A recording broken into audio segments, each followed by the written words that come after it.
आणि विशेषतः मला तर वाटतंय आता तर एकनाथ शिंदेला मुख्यमंत्री होण्याचे स्वप्न पडत होते, परंतु आता उदय सामंतांना सुद्धा उपमुख्यमंत्री होण्याचे स्वप्न पडालेत।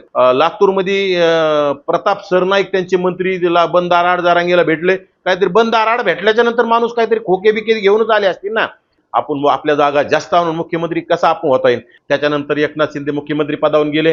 नक्कीच गेल्या म्हणजे 2-3 वर्षापासून तुम्ही पाहताय, सुरुवातीला तत्कालीन मुख्यमंत्री एकनाथ शिंदे असताना सुद्धा एकनाथ शिंदेने विशेषतः मराठा समाजाला जवळ करण्यासाठी, म्हणजे कारण की त्यांचा गद्दारीचा ठसा लागला, ते गद्दारीचा ठसा पुसवण्यासाठी मराठा समाजाला जवळ करण्यासाठी त्यांनी जरांगेला पाहिजे ते देण्याचं काम केलं। रातोरात बोगस कुणबी नोंदीमार्फत प्रमाणपत्र वाटप करण्याचं काम केलं।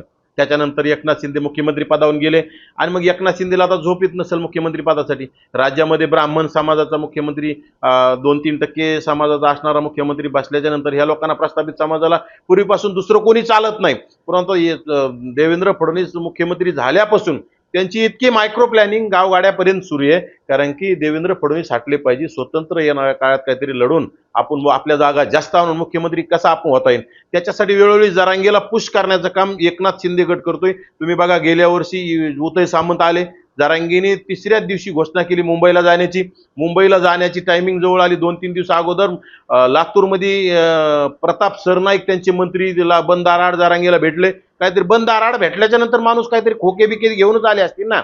त्यानंतर आता उदय सामंत आले, बंद आराड चर्चा झाली। उदय सामंत आल्याच्या नंतर अगदी काहीतरी 10-15 दिवसातच पुन्हा पत्रकार परिषद घेतली जरांगेने आणि 30 तारखेला उपोषणाची घोषणा केली। म्हणजे सत्तेत राहून राज्यच अस्थिर करायचं, राज्य सरकार अस्थिर करायचं, मुख्यमंत्र्याला अडचणीत आणायचं, हा प्लॅनिंग शिंदे गटाचा आहे। आणि विशेषतः मला तर वाटतंय आता तर एकनाथ शिंदेला मुख्यमंत्री होण्याचे स्वप्न पडत होते, परंतु आता उदय सामंतांना सुद्धा उपमुख्यमंत्री होण्याचे स्वप्न पडालेत, कारण की माझ्या मते एकनाथ शिंदेच्या माघारी सुद्धा ते जरांगेशी जास्त संपर्क ठेवलेत। वेळोवेळी जरांगेला येऊन भेटणं, जरांगेशी फोनवर कॉन्टॅक्टमध्ये राहणं आणि आता कुठेतरी काहीतरी गोंधळ करून उपमुख्यमंत्री पद म्हणा किंवा काहीतरी गोंधळ करण्याचं प्लॅनिंग आहे। परंतु एकनाथ शिंदे पूर्वीपासून जरांगेच्या संपर्कात आहे आणि जरांगेचं आंदोलन उभं करण्यासाठी एकनाथ शिंदेचा मोठा वाटा आहे आणि हे पूर्ण ओबीसीनं डोळे उघडून बघितलं पाहिजे। हा एकनाथ शिंदे ओबीसी द्वेष्टे आहेत, ओबीसी समाजाला त्यांनी टार्गेट केलेलं आहे। महाराष्ट्रातील सर्व बातम्यांचे विश्वासार्ह व्यासपीठ, सकाळच्या सर्व सोशल मीडिया प्लॅटफॉर्मला लाईक, फॉलो आणि सबस्क्राईब करा। तसंच सर्व नोटिफिकेशनसाठी बेल आयकॉन प्रेस करायला विसरू नका।